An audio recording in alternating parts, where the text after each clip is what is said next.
اور آپ صلی اللہ علیہ وسلم نے ارشاد فرمایا صلو کما رأیتمونی اصلی، ایسے نماز پڑھو جیسے تم لوگ مجھے پڑھتے ہوئے دیکھ رہے ہو۔ تو جو نماز رسول اکرم صلی اللہ علیہ وسلم کے طریقے کے مطابق ہوگی وہی کامیاب ہوگی، وہی جو ہے وہ اللہ کے ہاں مقبول ہوگی۔ تو میں عرض کر رہا تھا چند ایسی چیزیں جو ہم لوگ جو نماز پڑھنے والے ہیں غلطیاں کرتے ہیں ان کا ذکر ہے۔ سب سے پہلے یہ ہے کہ رکوع میں جاتے ہوئے رسول اکرم صلی اللہ علیہ وسلم کے بارے میں ہے کہ فَكَانَ إِذَا رَكَعَ سَوَّى ظَهْرَهُ حَتَّى لَوْ صُبَّ عَلَيْهِ الْمَاءُ لَاسْتَقَرَّ، ابن ماجہ کی روایت۔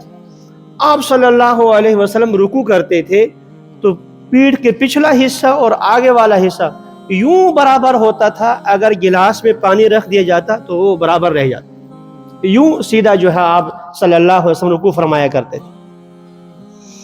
اور حضرت صلی اللہ علیہ وسلم نے نہا ان یدبج الرجل فی الصلاۃ، نماز میں جو ہے تدبیج سے منع فرمایا۔ تدبیج آگے لفظ ہے تدبیج الحمار، جیسے گدھا سر جھکاتا ہے، یعنی رکوع میں سر نیچے کر دینا اور پچھلے والا حصہ اوپر ہو جائے۔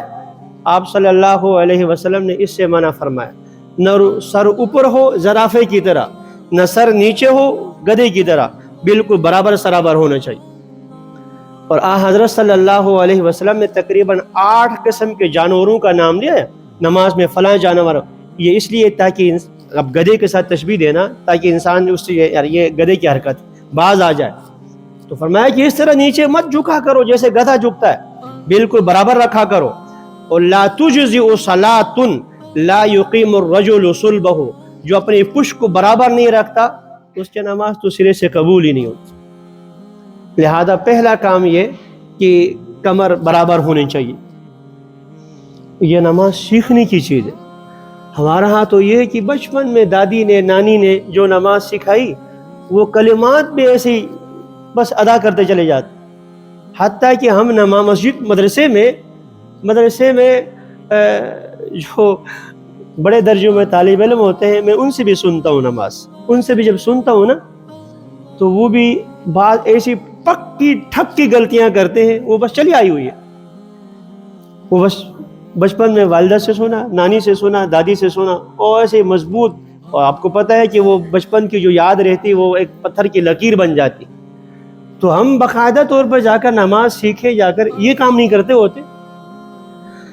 تو پہلا کام تو یہ کہ رکوع میں یہ سر سرین پورا حصہ برابر ہونی چاہیے۔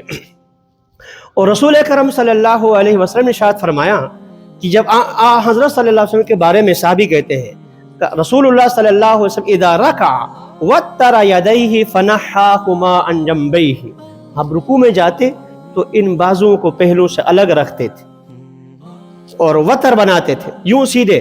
بعض لوگ یوں کر کے رکوع کرتے ہیں، رکوع میں یہ طریقہ ٹھیک نہیں ہے۔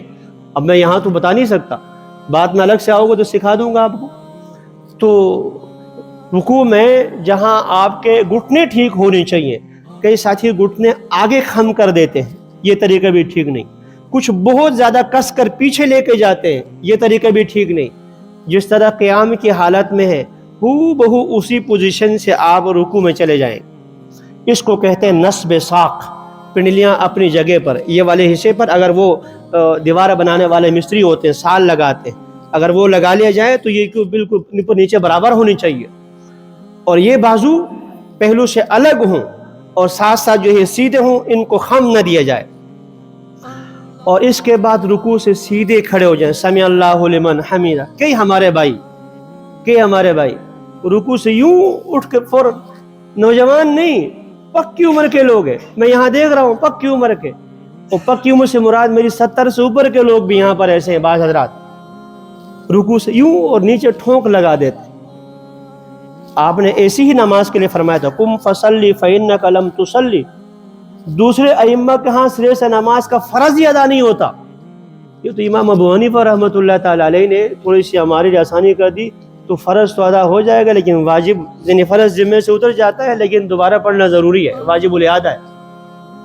دوسرے ائمہ فرماتے سرے سے فرض ہی ادا نہیں ہوا، قم فصلی فإنک لم تصلی، یہ فرمایا آپ۔